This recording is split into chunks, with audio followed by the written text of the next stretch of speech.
Hey, Eran, great to have you on the show for the third time. It's always a pleasure. And Eran, for those who don't know, just pretty much sold Gym Desk, bootstrapped it alone, sold it for 40 million, and he has a lot of knowledge to share as a solopreneur and bootstrapping. And today we're going to talk about ideation, choosing an idea, assessing the market, ideas to stay away from, ideas that fit the bootstrap model more compared to the VC model.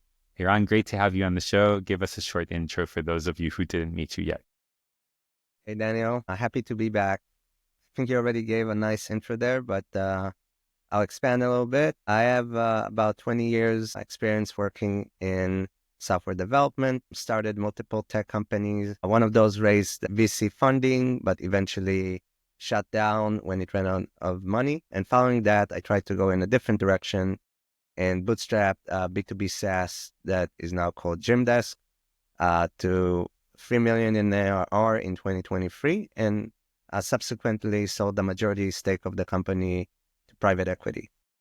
Since then, I've been investing and mentoring early stage B2B SaaS founders.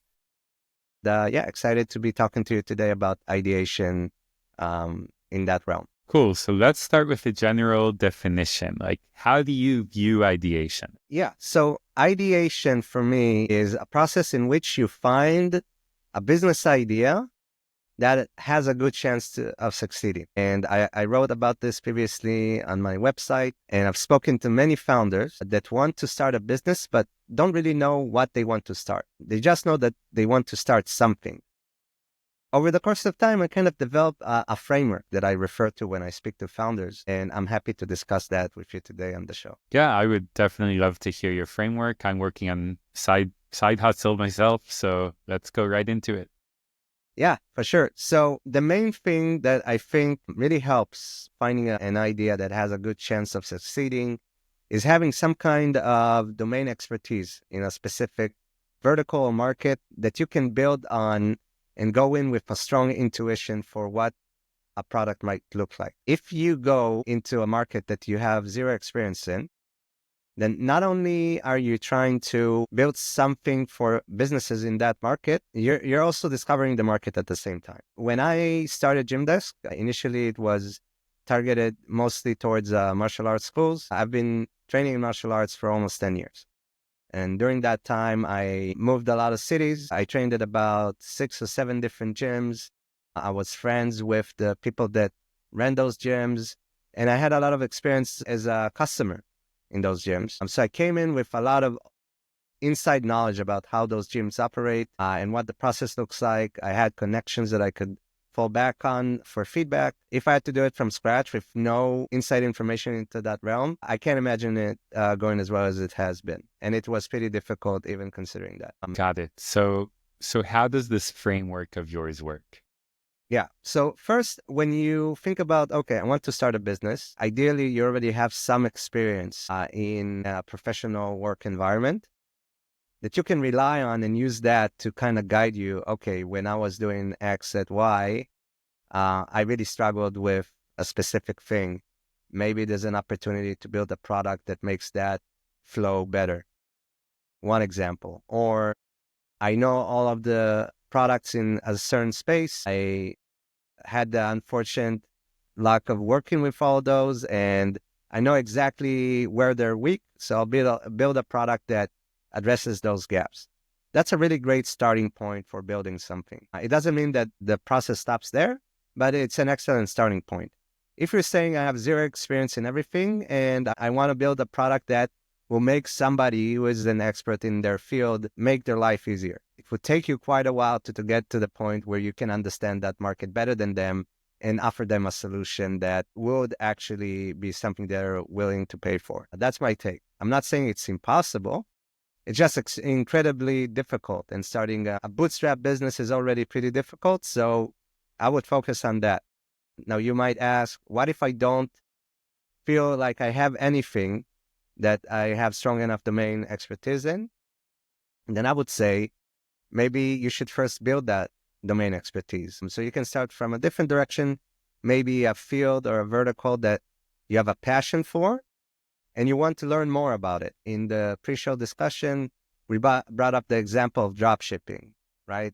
Very popular field in Israel. Before you say, okay, I want to build a product for drop shippers, maybe go and do drop shipping yourself for a couple of years. And then you learn the ins and outs of that operation, the pains, leading you to the point where you can actually build a product that helps those kind of businesses. So yeah, my take is if you don't feel like you have that domain expertise, you should go and get some. But I feel that most people, if they have a little bit of a professional background, they ran into some things that maybe they don't realize it, but they have much better insights than people that are not from that industry. Got it. So for ideation, besides domain expertise, which is super, super important, are there any other things to look out for? Yeah, for sure. So this is somewhat of a personal preference, but I think in the general case, it still holds some water. But I would heavily focus on building products that you can sell to businesses instead of consumers. So B2B instead of B2C. It's just that much easier selling to businesses. You can put a much higher price point and you can build much more revenue selling to businesses than you could selling to consumers unless you have mass volume.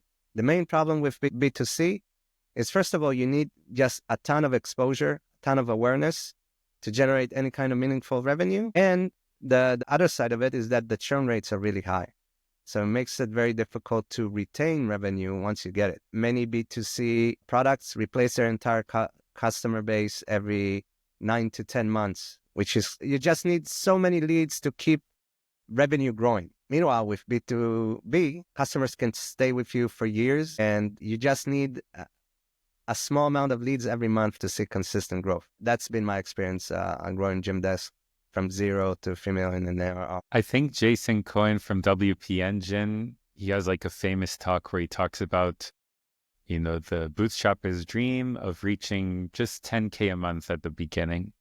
And there was an article, I think, that a marketer talked about, I think even artists or popular artists, that it is much easier somehow to get like only 150 fans. Like think of yourself as being a boutique compared to because having 1,000 fans that are really, really into you and are going to pay you a lot of money every month is very hard to attain. And B2C even more so, right? You need tens of thousands or, I don't know the exact numbers, but hundreds of thousands of visitors to your website. And that is, as a marketer, I can say that that's something that's very, very hard to achieve.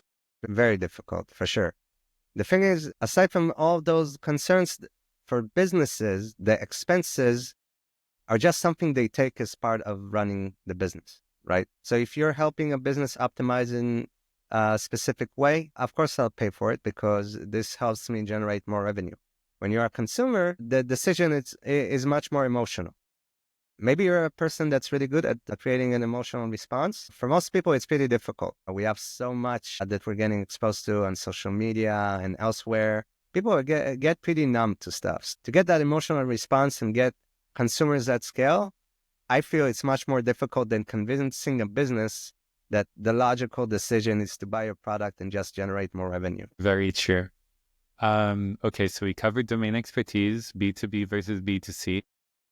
All right. So the next step here is, and we talked a little bit about that before the show as well, is to validate whether your idea, so we're talking about, let's say you already have an initial idea. We're still trying to figure out if it's something we want to build, whether it's a vitamin or a painkiller. And it's a saying that basically means, is this something that actually, if a business needs it, they would actually be willing to pay for it?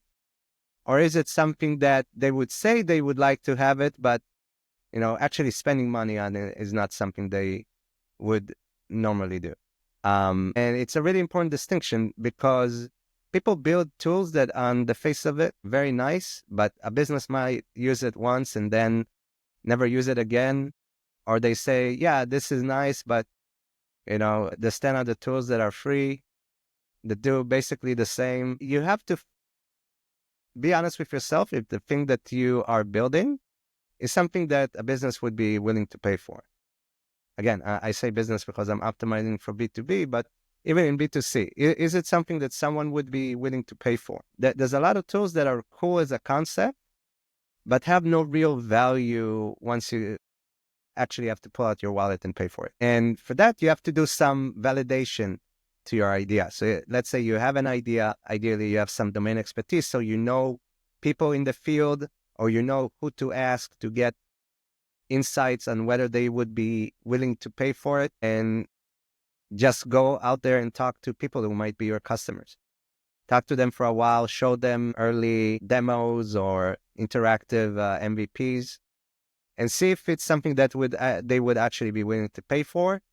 Um, I say this with a caveat because at the end of the day, it's much easier to tell somebody who's very nice, oh yeah, for sure, this is a product that I would pay for.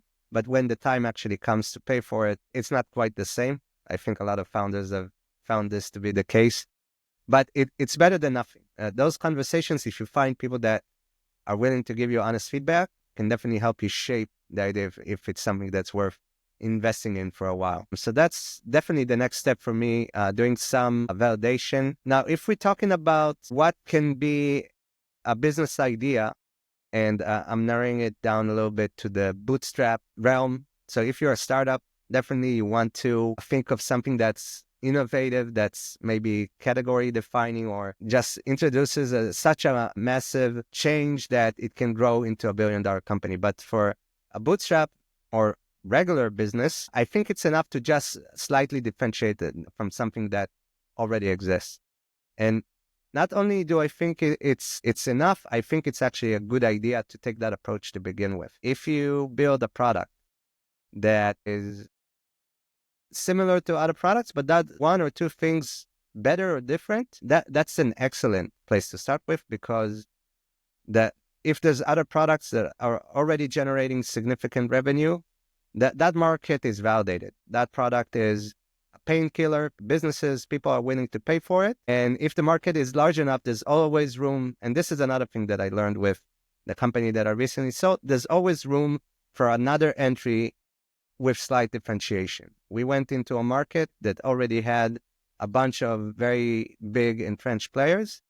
And my initial thoughts was like, is this a good idea? It's like they're just going to crush me with their size and resources.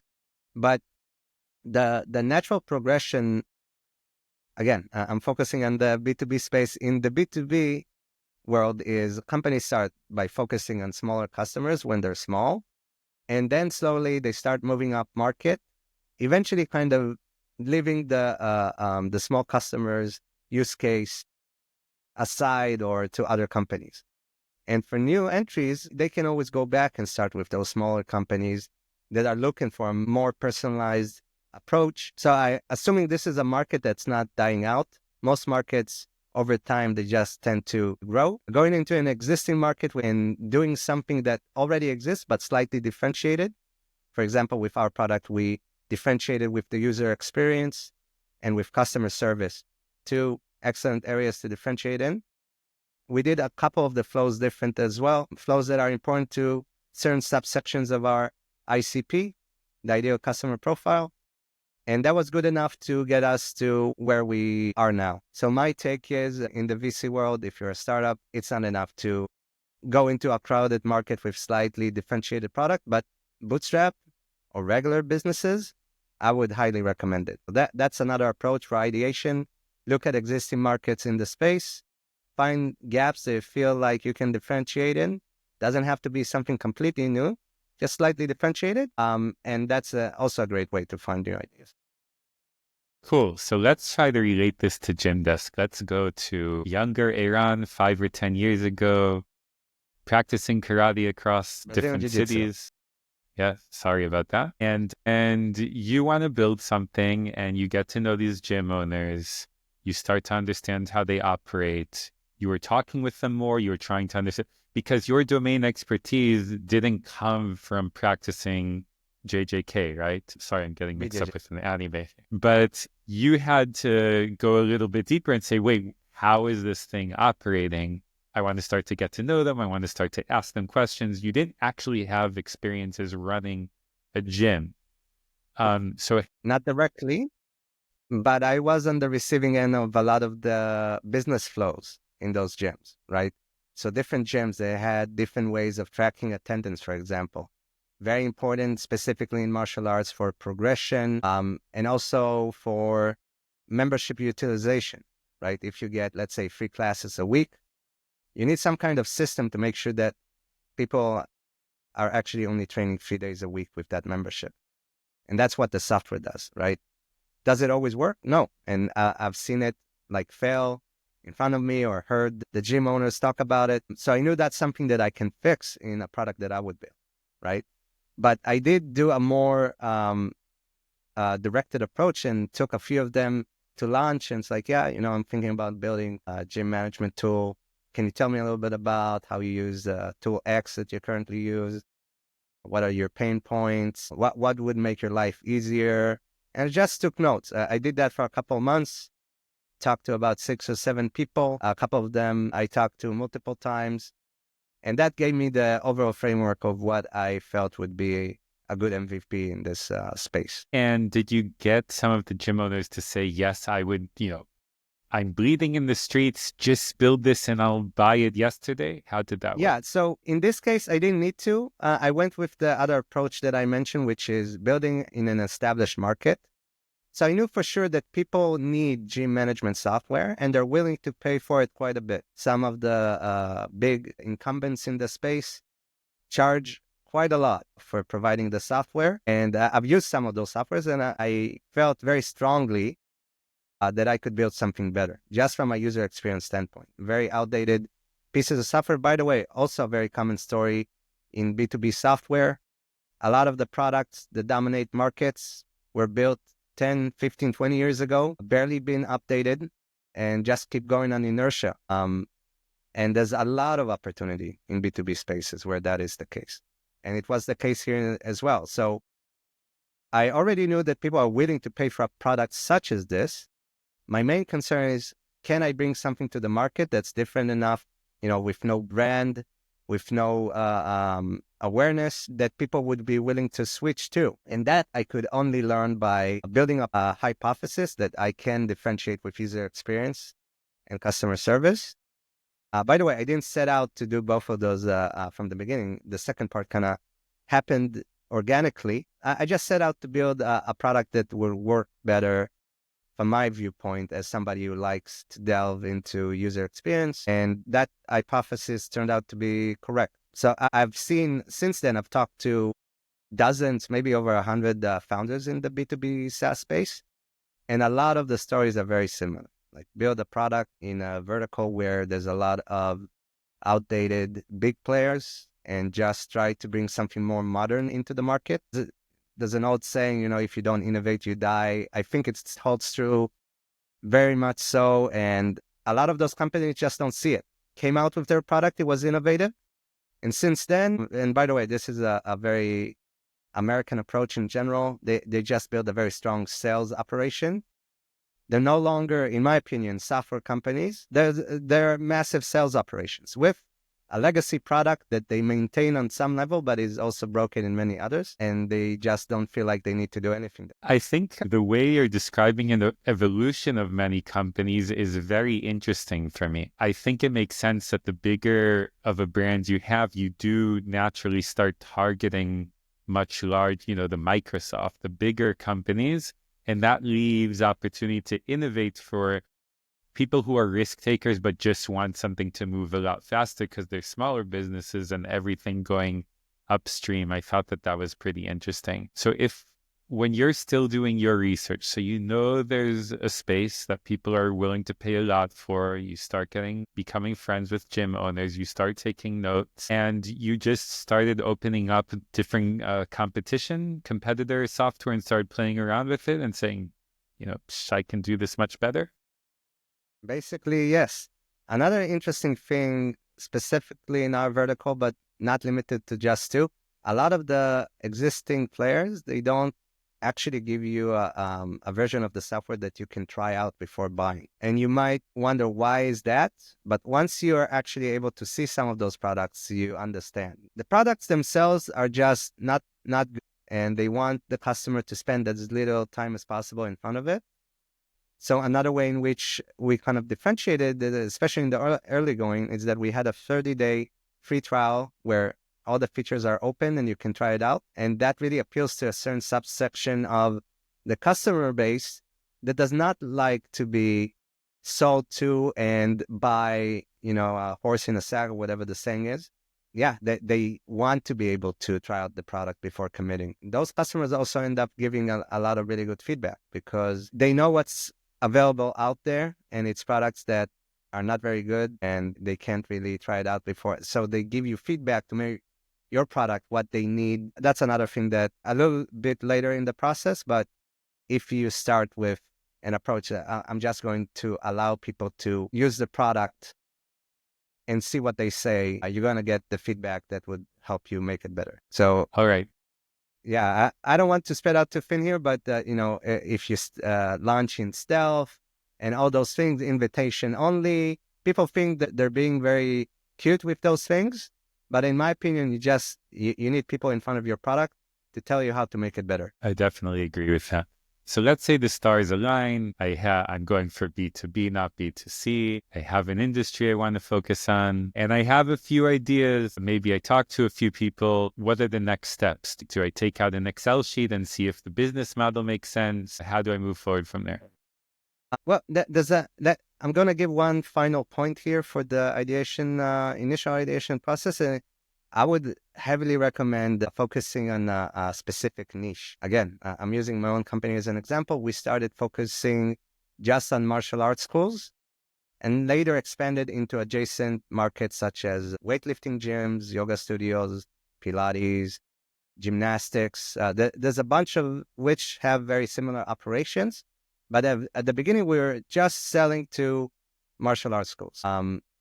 And this really allowed us to, first of all, our marketing was very specific and to hyper focus on understanding the needs of that specific niche.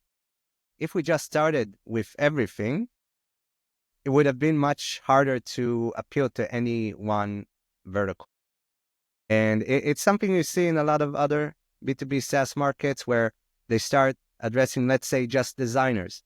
And later they open it up to product people and developers because they all work together. But at the beginning, they're just addressing designers. Narrowing the scope of your product initially, I think, is a good idea for you to see some initial traction and success. I had an interesting talk with a Series B founder a few days ago, and we were talking about running ads and what worked for them. And he didn't want to go the standard route of trying to target very, very expensive keywords. And he found a very specific route that he knew people searching for this, for example, like something that you hold on to in the shower, how to install or something like that. So he knew that these would be the same people looking to insure his grandparents, for example. So he didn't have to target very expensive keywords and he could come in at the exact right time. So when you say, and when he created these video ads, he said, hey, person who's trying to, I'm exaggerating, but the more specific you are, that becomes the scroll stopper. Even if you're seeing an ad, he's talking to me. Yeah, that's exactly the problem I have. I've never seen anyone mention that problem before.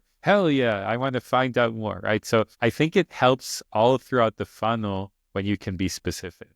That's what I'm trying to say. In general, I believe that building vertical businesses is easier than horizontal. Horizontal, you have to build something that works for everybody or a very large audience. And it's very difficult because the use cases always start to diverge depending on the industry. For example, payroll software, right? That's a horizontal business. Accounting software, again, horizontal business. Yeah, it's very hard to build in those spaces, in my opinion. It's not impossible. Obviously, companies have managed to do that. But in my opinion, it's much easier to focus on a specific niche and really understand that customer to be able to sell to them and give them a good solution. So my partner and I, we were looking at a very interesting, I don't know if I should call this a new industry, but they create infrastructure or a single API that allows you to join bots to different meetings and then crunch the data, right? For sales intelligence, for anything. So this is horizontal. But we also didn't see a lot of players in that space. This company, by the way, is super interesting, called Recall.ai. And there are like a million different use cases you can imagine that you would use these conversations for. It could be internal, it could be you could have an avatar join your meeting, you could do any number of things. Do you think in an infra-focused company like this, it would still be worth starting with one use case, even if it's infra for that use case? It's interesting you bring this up because I recently spoke to a company that does something not too dissimilar from that. They call it moderately complex sales AI. So there's products that it's not worth for you to have an army of salespeople to sell it because it's just the ROI would just not be sufficient. It's not that expensive, but the user still needs a decent amount of information to make a decision. A couple of examples, let's say supplements, right? Oh, I need something for my joints. Oh, there's so many options. What's the effect of omega oil, fish oil, omega free, whatever it is? And it's like you have to read all those studies. You have to do a lot of research, but it's not worth hiring salespeople to call people. It's like, do you want this supplement? So they build a sales AI that basically does basic sales by answering those questions for customers. And I was speaking to them, and they already have a few companies, and they're like, okay, we don't really know where to go and get more companies. And I had a couple of ideas there. It's like, I know a couple of companies that can use this. They have a lot of volume. They could use your product. And they're in very specific niches. So once I explained the companies, and it's like, yeah, we can definitely solve that for them. So that's like a niche that they should focus on if they feel they can solve, right? Instead of targeting to everybody, which is really hard. Oh, you need slightly complex sales AI. It's like, who searches for that? Who is looking actively for that? But let's say you're in e-commerce and you're selling supplements, you can much more finely grained target that marketing towards that niche. Would be much easier to acquire customers that way and solve their use case before moving on to the next. If you see that there's companies that they are a cross between vertical and horizontal, so they sell vertical products, but to a ton of different industries. But if you look at the companies that do well, if you look at their marketing materials, they typically have a landing page dedicated to each one of the niches that they're addressing. And it's not just for SEO or other stuff like that. It's because those businesses are looking for solutions specific to them, right? They're not looking for general purpose tools most of the time. Again, I'm not saying it's impossible. It just makes it that much easier to get it in front of those customers. That makes a lot of sense. We only have a few minutes left, but I would like to quickly address my previous question, which is around the next steps after that, including thinking of a business model. Now, when I say a business model, I don't mean I decided on the idea, how do I start building a business? What I mean is, this is something that my brother, also founder, told me that he likes to do is he has 5 or 10 ideas. The first thing he wants to understand is how he reaches 5 million, 50 million. Do the numbers make sense? And he says it's surprising how many founders miss this. The numbers simply don't work in so many businesses, and you have to understand how much the customer is going to pay and how you reach that destination. Do you have any thoughts on that? You threw a bunch of stuff at me, so I'm going to break it down a little bit. So let's start with the next step, right? Let's say I have an idea. It's very much dependent on your skill set, right? If you're a technical founder and you think you can put something up with minimal cost because the only cost is your time, I would say start building something that you can put in front of customers and then see if they're willing to pay for it.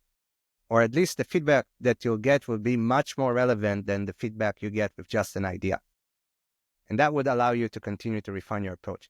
If you don't have that skill set, you're going to have to take a different approach. Maybe use a no-code solution or an interactive mock-up. You'll have to get to that step in order to better refine if people are actually willing to pay for it. I know there's some approaches where you just put up a landing page and have people sign up for a product that doesn't exist.